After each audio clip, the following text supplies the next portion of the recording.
사랑하는 이촌동교 성도 여러분, 한 주간 평안하셨습니까? 마스크를 다 써서 뭐라고 이제 반응하시는지 사실 잘 모르겠고 그렇긴 하지만 참 정부의 발표가 있고 또 비가 오는 날 이렇게 예배에 참석해 주셔서 감사하고요.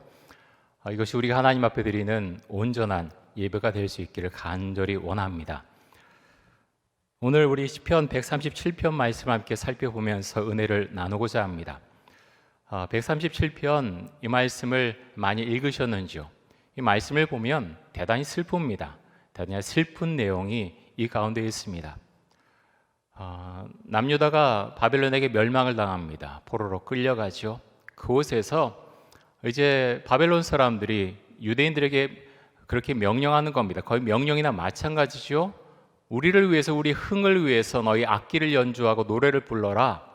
근데 시편 기자는 못하겠다고 합니다. 왜 그렇습니까? 마음에 극한 슬픔이 몰려 들어옵니다.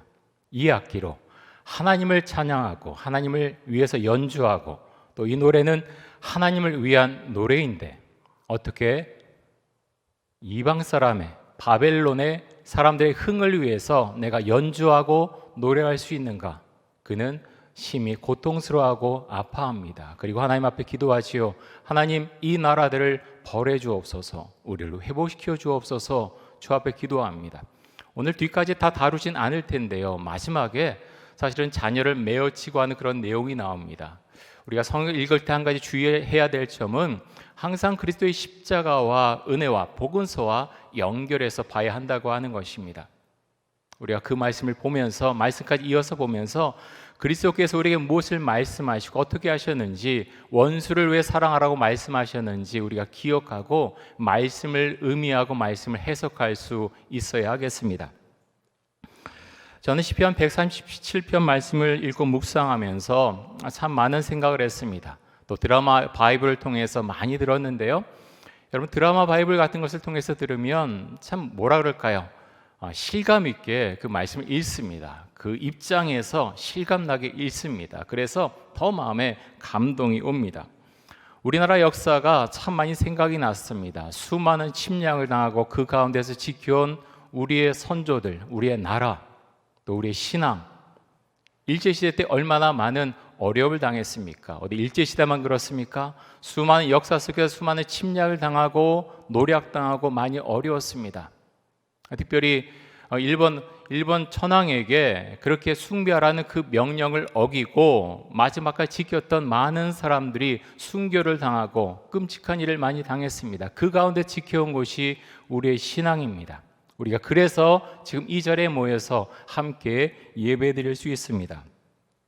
오늘 말씀 가운데 보면 시편 기자가 가장 고통스러워하는 것은 물론 나라가 망한 것이 큽니다. 나라가 망했습니다. 그래서 극한 슬픔 가운데 있습니다. 근데 보다 정확하게 이 시편 기자의 마음을 아프게 고통스럽게 한 것은 예루살렘 성전이 회파되고 하나님 앞에 온전하게 예배드리지 못하는 현실, 그 현실을 보면서 비통해하고 가슴 아파해합니다.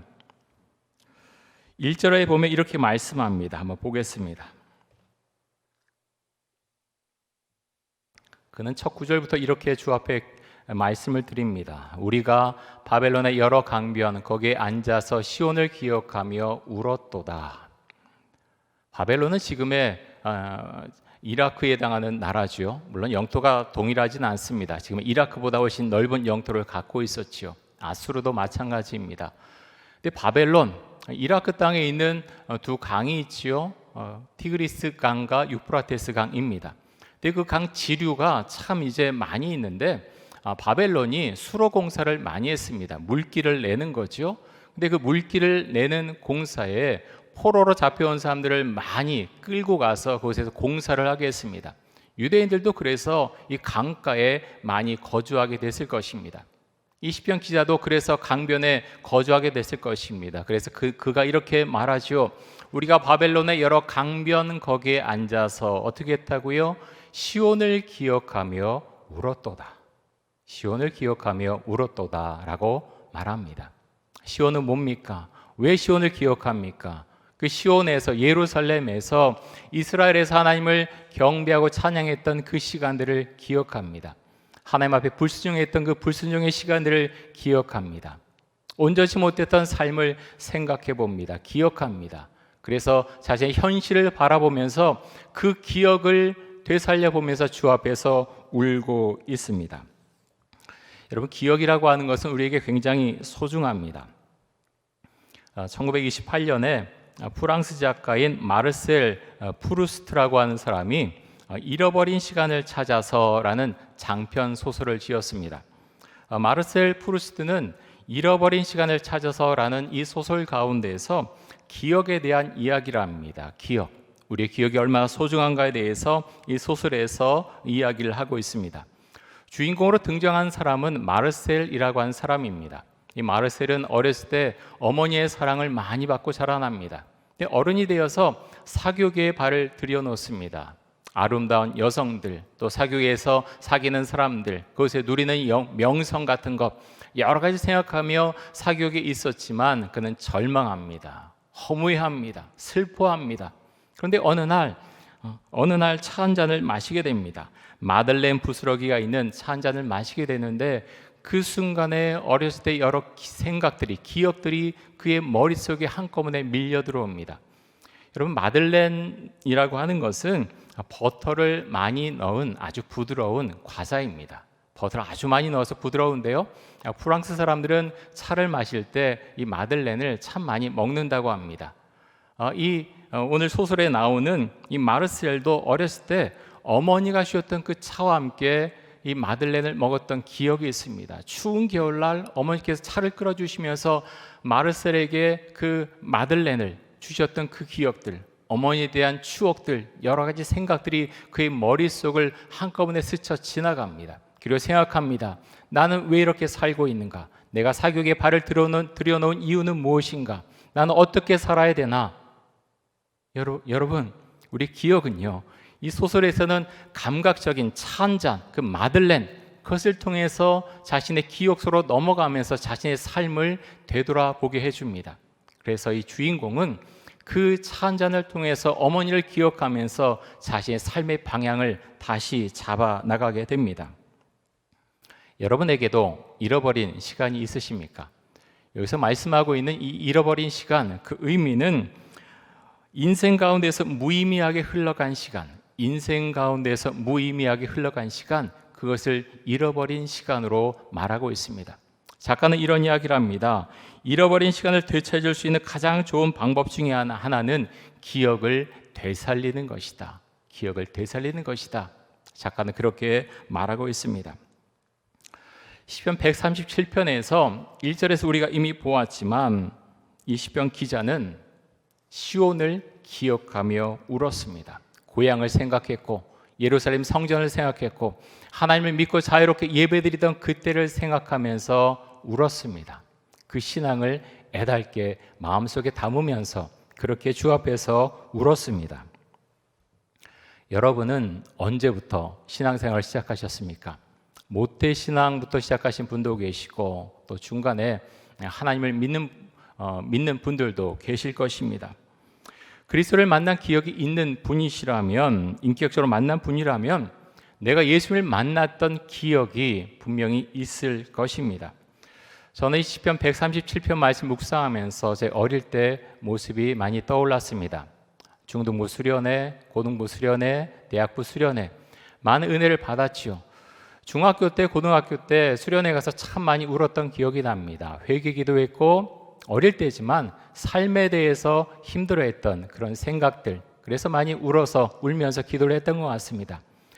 인격적으로 정말 저 같은 경우는 이제 주님을 만난 게 대학교 3학년 때 수련회였습니다. 그동안 많이 울고 또 회개 기도하고 했지만 말씀 가운데서 주님을 새로 발견하고 말씀 가운데로 나아가게 된 것은 대학교 3학년 때 수련회였습니다.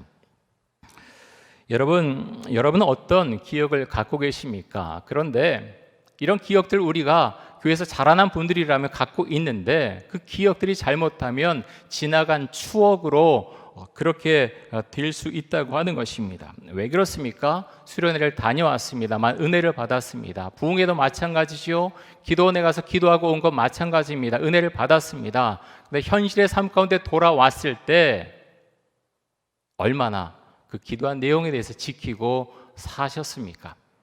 어떻게 살아오셨습니까? 과거에 은혜를 받았던 적이 많으시지요? 지금도 은혜 가운데 살아가고 계시다면 됐습니다. 건강하신 거죠. 영적으로 건강하신 것입니다. 잘하고 계십니다. 하지만 만약에 그렇지 못하고 내가 영적으로 늘 위기 가운데 있고 내가 왜 교회를 다니는지, 내가 왜 신앙을 가는지, 예수를 만난다는 게 뭔지 여지껏 10년, 20년, 30년이 됐는데도 불구하고 여전히 그것을 모르고 있다. 여러분 집에 가서 통곡하며 기도하십시오. 왜 모릅니까? 알아야죠. 알아야 됩니다. 지난 주간에 어느 선교사님의 말씀을 들었는데 그런 이야기를 하세요. 아기가 엄마 뱃속에서 이제 나올 때 엄마가 얼마나 많은 그런 수고를 합니까? 정말 힘을 쓰거든요.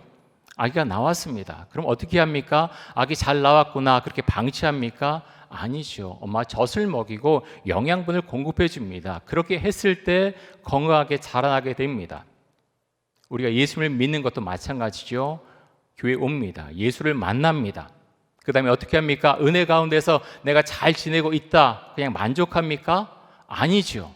영양분이 공급돼야죠. 영양분을 먹어야죠. 그것이 무엇입니까? 기독교는 무엇을 먹어야 됩니까? 하나님의 말씀을 먹습니다. 기도합니다. 여러 가지가 있지만 크게 두 가지를 말할 수 있죠. 예수를 정말 만났다면 말씀을 읽어야 되죠. 기도해야 되죠. 당연합니다. 그런데 많은 사람들이, 교회 다니는 사람들이 직분자들조차 말씀을 읽지 않습니다. 기도하지 않습니다. 그러면서 말하죠. 내가 교회 와서 은혜 받아야지. 무엇으로 은혜 받습니까? 비실비실대고 영적으로 늘 메말라 있고 교회 봉사를 통해서 신앙이 자란다고요? 누가 그런 거짓말을 합니까? 아니죠. 교회 와서 봉사 통해서 여러분의 신앙이 자랍니까? 아닙니다. 그것 통해서 신앙이 자라는 게 아니라 성숙한 사람이 말씀과 기도 가운데서 자라난 사람이 은혜로 봉사하는 것, 그것이 봉사입니다. 봉사 통해서 신앙이 자라는 게 아닙니다. 여러분 분명히 아십시오. 그래서 제가 늘 그렇게 말씀을 드립니다. 말씀 가운데로 먼저 들어오십시오. 봉사가 중요하지 않다는 이야기가 아닙니다.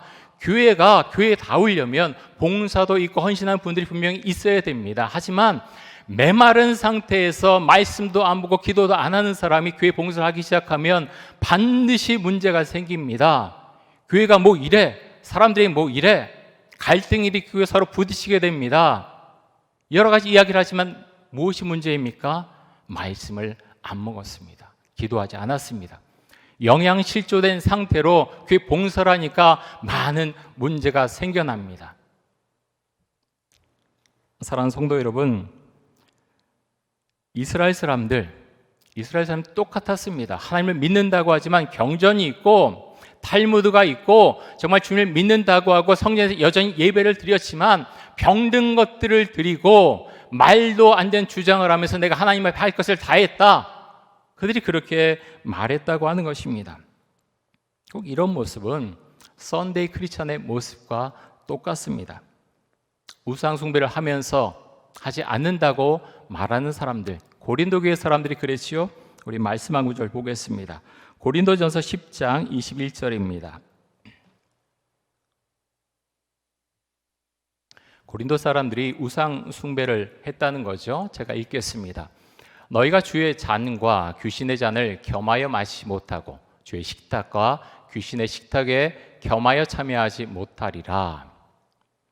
여러분 현대 한국 교회에서 교회 다니는 사람 중에 10사람 중에 3사람은 어디를 다닌다고요? 전보러 다닙니다. 철학관에 갑니다. 우리 아들 직장 될까요? 우리 아이 대학 시험 붙을까요? 우리 남편 승진할까요? 제 삶은 어떻게 되는 겁니까? 왜 갑니까? 못하러 갑니까? 하나님 믿는 사람 아니죠?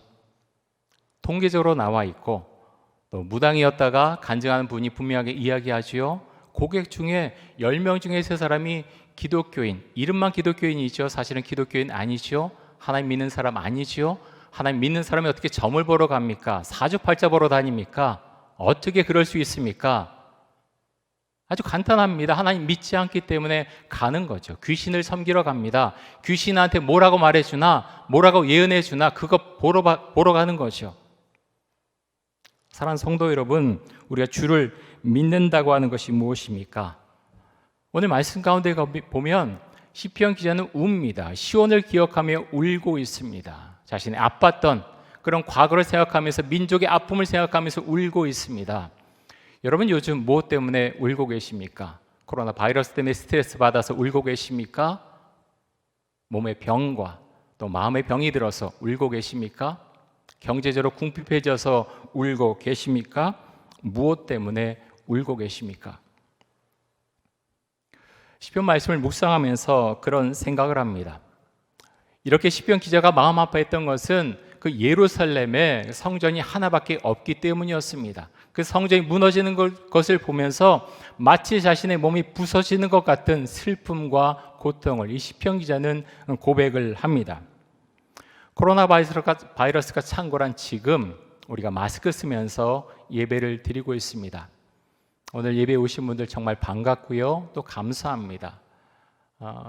우리가 이렇게 모여서 예배 드릴 수 있는 것, 이런 예배당이 있는 것, 시간이 있는 것, 자유가 있는 것, 이것이 얼마나 감사의 제목인지 모릅니다. 온라인 예배 드리는 분들도 축복합니다. 그런데 한 가지 좀 묻고 싶습니다. 지난 2월 말부터 3월, 4월, 5월, 6월, 7월 중순인데요. 특별히 어린아이를 둔 우리 부모들은 교회 한 번도 안 오신 분들 많습니다. 제가 묻고 싶습니다. 교회 현장 예배에 대한 사모함이 있습니까? 교회에 대한 사모함이 있습니까? 이 상황을 너무나 당연하게 받아들이고 있는 것은 아닙니까? 지금 집에서 어떤 복장을 하고 아이들과 어떤 태도를 갖고 예배를 드리고 있습니까? 좀 부탁을 드리고 싶습니다. 아이가 여러 명인 그 가정은 좀 어렵기도 하겠지만 방법을 찾아서 한 달에 한 번이라도 현장 예배를 사모해서 교회 좀 오십시오. 사람은 믿음이 늘 비슷할 것 같지만 그렇지 못합니다. 집안에서 계속 지켜나가면 좋겠지만 온라인 예배를 처음 드릴 때는 참 감격이 오고 참 마음에 기쁨이 오고 했을 테지만 시간이 지나가면 잘못하면 TV를 시청하듯이 그렇게 될 수도 있습니다. 그렇지 않은 분들은 정말 축복하고요. 그럼에도 불구하고 어떻게든지 방법을 내서 내가 한 달에 한 번은 주의 전에 와서 내가 예배 드려야 되겠다. 성도들과 함께 호흡하며 말씀도 듣고 찬양도 듣고 또 함께 기도해야 되겠다. 그런 마음을 꼭 가지시기 바랍니다. 제가 우리 성도님들 좀 이야기를 들으면 직장 때문에 걱정돼서 교회 못 오신다는 그런 분들도 있습니다. 여러분, 교회가 코로나 바이러스의 진상지입니까? 정부가 그런 말도 안 되는 조치를 취했지만 교회에서 그렇게 전염된 거 사실 몇 % 안 됩니다.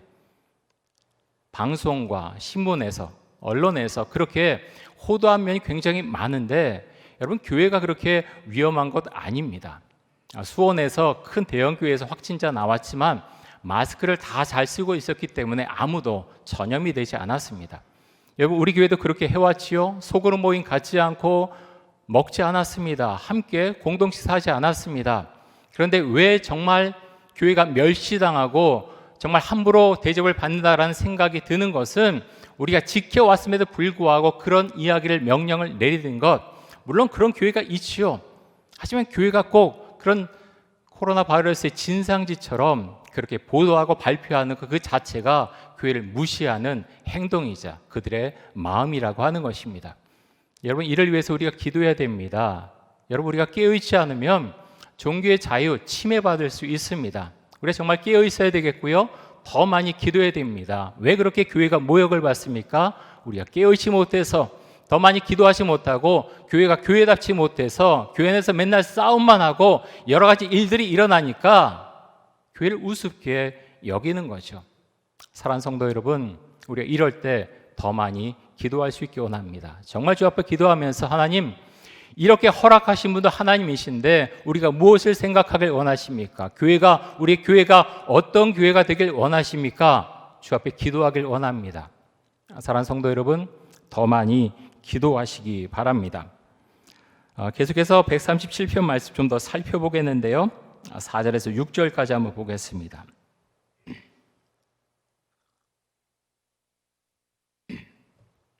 우리 작은 소리로 같이 한번 읽겠습니다. 우리가 이방 땅에서 어찌 여호와의 노래를 부를까?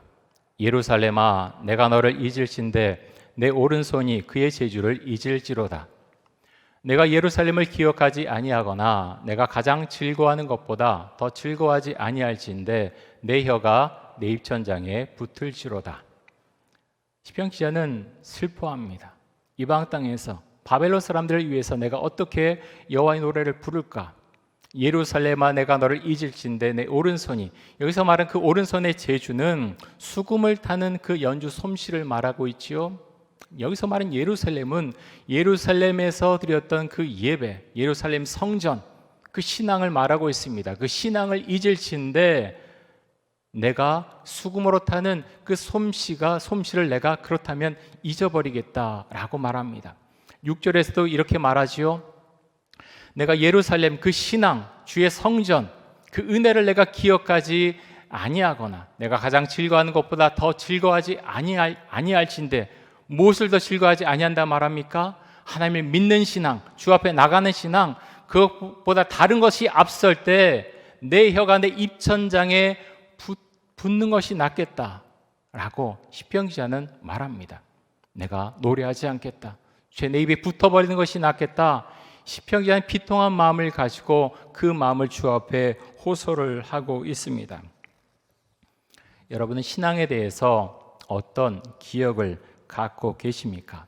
내가 주를 만났던 그 시간, 그 기억을 여러분은 갖고 계십니까? 단지 그때가 좋았지라고 생각한다면 그것은 지나간 추억에 불과합니다. 우리가 과거를 기억하고 그 기억을 되살리는 이유는 지금 우리의 삶 가운데 은혜를 접목시키기 위해서입니다. 내가 주를 만났던 그 기쁨, 그 은혜 가운데서 제가 하나님 다시 회복되고 주의 은혜 가운데 살겠습니다. 그 고백을 하기 위해서 지난 날을 기억해 가는 것입니다. 여러분은 언제 은혜를 받으셨습니까? 언제 주님을 만나셨습니까?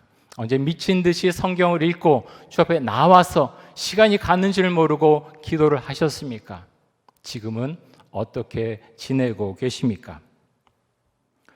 여러분, 하루의 시간 중에 시간을 꼭 정해 놓으시기 바랍니다. 내가 이 시간만은 말씀 읽고 기도해야 되겠다. 시간을 정해 놓으십시오. 그 시간은 여러분이 자유롭게 하십시오. 언제가 됐든 분량도 여러분이 알아서 하십시오. 하지만 한 가지 꼭 지켜나가야 됩니다. 그 시간을 내가 하나님 앞에서 정했으면 지켜나가십시오. 하루 이틀하고 일주일하고 멈추는 것이 아니라 그렇게 했을 때 그 시간이 지켜지고 내가 주님과 만나는 시간, 그 시간이 일주일이 가고 한 달이 가고 두 달이 가고 1년이 됐을 때 입을 열어 기도하지 못하던 사람이 기도하게 됩니다. 두려움 가운데 떨며 있던 사람이 두려움이 사라지게 됩니다. 사랑하는 성도 여러분, 그것을 지켜나갈 수 있기를 정말로 원합니다. 코로나 바이러스로 인해서 우리가 줌으로 연결하려고 하지만 그것도 은혜 가운데 있어야 은혜가 됩니다. 참다운 모임이 됩니다. 말씀도 안 읽고 기도도 안 하는 사람들이 모여서 무슨 은혜로운 모임을 가질 수가 있겠습니까? 여러분 부탁드립니다. 시간을 정하고 만약 주님과 교제하는 시간을 갖지 않은 분이 계시다면 오늘부터 시작하십시오. 시간을 정하고 하루 이틀하고 그만두는 것이 아니라 계속 하십시오. 그것이 1년이 되고 2년이 됐을 때 말씀을 읽기 시작하고 주님과 교제하는 것이 무엇인지 깨닫게 될 것입니다. 기도가 터져나와서 주 앞에 기도할 수 있게 될 것입니다. 여러분에게 가장 방해되는 것이 무엇입니까? 주님과 교제를 하고 싶은데 방해되는 것이 무엇입니까? 여러분의 취미 생활이 방해가 될 수 있죠. 스마트폰이 방해가 될 수 있죠. TV 시청하는 것이 방해가 될 수 있죠. 지나치게 일에 매달리는 것, 그것이 주님과 교제하는데 방해가 될 수도 있습니다. 여러분, 우리가 도시에서 살아가는 삶이 얼마나 팍팍합니까? 정말로 팍팍합니다. 코로나 바이러스가 창궐하는 지금 더 어려워졌죠. 무엇을 가지고 여러분은 숨을 쉬며 무엇을 가지고 호흡을 하십니까? 첨단 기기들이 우리의 삶을 그렇게 은혜롭게 만들어 주리라는 착각 우리가 할 수 있습니다. 참 재미있다, 편하다. 하지만 거기까지요. 그것이 우리에게 은혜를 주지 못합니다. 영혼의 만족을 주지 못합니다. 영혼의 자유를 주지 못합니다. 여러분, 우리는 멈춰서야 됩니다. 하나님께서 코로나 바이러스를 통해서 교회를 한편으로 멈추게 해주시고 숨가쁘게 달려가는 이 세상을 멈추게 한 것처럼 우리 하루의 삶 가운데에서 우리의 시간을 멈출 수 있어야 됩니다.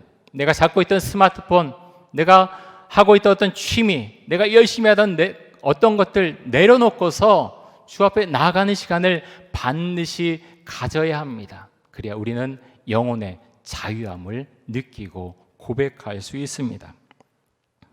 사랑하는 성도 여러분, 우리 교회를 위해서 많이 기도해 주십시오. 인권도 좋고 여러 가지 혜택을 주는 것도 좋지만 여러분, 이런 조처가 계속될 때 우리는 신앙의 자유를 침해받게 될 것입니다. 여러분, 그렇지 않다고요? 아니요, 그렇습니다. 유독 교회만 이렇게 하는 이유는 그들이 교회가 우습기 때문에 이런 조처를 내렸을 것입니다. 그렇게 말하는 사람들, 정부, 어떤 정부의 기관들, 그들 워크숍 다 합니다. 소모임 다 합니다. 먹을 것도 다 먹습니다. 교회가 그런 바이러스를 퍼지게 하는 온상이라고요? 누가 그런 주장을 합니까? 여러분, 우리가 좀 더 깨어서 기도해야 되겠고요. 한 가지 부탁드릴 것은 이럴 때 더 어떤 전파되는 그런 감염원이 있어서는 안 됩니다. 누군가 어디 가서 우리가 그럴 수 있죠. 여러분, 누구나 그럴 수 있지 않습니까? 우리가 조심한다 그러지만 가정에서 그렇게 전염될 수도 있습니다. 직장 나갔다 전염될 수 있습니다. 교회 와서 어떤 사람이 그런 분이 오실 수도 있습니다. 하지만 우리가 철저히 방역하면 전파되지 않습니다. 그래서 마스크도 철저하게 쓰시고요. 우리가 지켜야 될 것 더 지켜나가야 됩니다. 그래서 교회는 그런 온상이 아니라고 하는 것 우리가 정말 보여줄 수 있어야 됩니다. 사랑하는 성도 여러분, 더 많이 기도하시고요. 우리가 주 안에서 승리하길 원합니다. 더 많이 기도하시고 더 많이 말씀 가운데 계시고, 그래서 주의 은혜 가운데서 하나님, 코로나 바이러스가 창궐하던 그때 은혜가 넘쳤습니다. 저에게 은혜가 넘쳤습니다. 하나님, 이촌동교회 은혜가 넘쳤습니다. 우리가 그때를 회상하면서 함께 기뻐할 수 있기를 간절히 원합니다. 여러분, 우리가 함께 기도하겠습니다. 이 시간 함께 기도할 때 작은 소리로 기도하겠습니다. 하나님, 우리를 불쌍히 여겨 주옵소서. 자기 만족에 빠져서 하나님을 믿는 신앙을 대수롭지 않게 여기던 우리의 자만함과 교만함을 용서해 주옵소서. 하나님을 만난 기억을 떠올리며 그 기억으로 인해 하나님 앞으로 다시 나아가는 계기로 삼을 수 있도록 은혜를 주옵소서. 우리 통성으로 함께 기도하겠습니다.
하나님, 감사합니다. 정말 죽을 수밖에 없는 죄인들을 주님께서 은혜로 저희들을 택해 주셔서 주를 알게 해주시고 주님을 만나게 해주시니 감사합니다. 하나님, 이곳에 계신 분들 중에 또 온라인 예배드릴 드린 분들 중에 주님을 만나지 못한 분이 계시다면 정말 시간을 정하고, 그래서 주 앞에 나오는 시간을 정하고 주 앞에 기도할 수 있기 원합니다. 말씀을 볼 수 있기 원합니다. 그렇게 시간을 정하고 주 앞에 나아갈 때 주께서 만나 주시고 은혜 주시고 성령님께서 그 마음속에 들어가셔서 하나님, 주를 믿는 것이 무엇인지 알게 해주시고 그 삶을 인도해 주시기를 간절히 원합니다. 우리 교회 가운데 주님 은혜 주셔서 코로나 바이러스로 인해서 모임들이 중지되고 우리가 할 수 있는 것들이 많이 없지만 하나님, 예배를 통해서 우리의 영이 회복되며 하나님, 우리의 삶을 통해서 은혜가 회복되는, 그 기억이 회복되는 은혜가 있기를 간절히 원합니다. 우리의 소망 주시고 하나님, 우리 목장 교회들 더 은혜 가운데 하나님, 우리가 함께 있을 수 있도록 해주시고 하나님께서 우리 교회 가운데 폭포수와 같은 은혜를 내주셔서 정말 주를 믿는 사람들이 늘어갈 수 있도록 주님께서 역사하시고 우리 교회를 주님께서 친히 인도하여 주옵소서. 하나님, 어려움을 겪고 있는 한국교회 가운데 함께 하셔서 교회가 깨어서 일어나도록 해주시고 교회가 보다 교회다워질 수 있도록 하나님, 우리 자신을 돌아보며 반성하고 교회가 보다 정결하게 될 수 있도록 주의 은혜를 내려 주옵소서. 주께 감사드리며 예수 그리스도의 이름으로 기도드립니다. 아멘.